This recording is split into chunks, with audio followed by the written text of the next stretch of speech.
High, আমি রিমা। আজকে আমার হচ্ছে হেয়ার কাট ডে।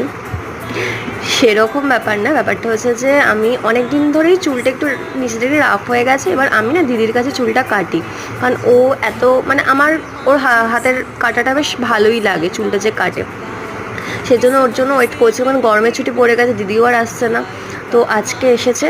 আমি স্কুল থেকে এসে না আজকে শ্যাম্পু করে আমাকে কাটতেই হবে, কারণ চুলের নিচটা খুব রাফ হয়ে গেছে। দিদি বলছে তো নিচের তো চুলটা খুব মানে পাতলাও হয়ে গেছে আর একটু রাফও হয়ে গেছে। আগে ছিল না, এখন চুলের যত্ন নেওয়া হয় না, সেজন্য আরও পুরো রাফ হয়ে গেছে। তাই ভাবলাম যে তুই কাটার দিয়ে দেখাচ্ছিলো যে তোর চুল কি কতটা কাটবে, এতটা কাটবে। আমি বললাম না না, আরও আরও কম কাট করছি ওকে।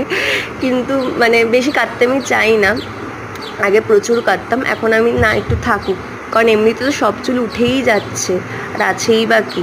সেজন্য ও এসছে, ওকে দিয়ে আমি কাটালাম চুল।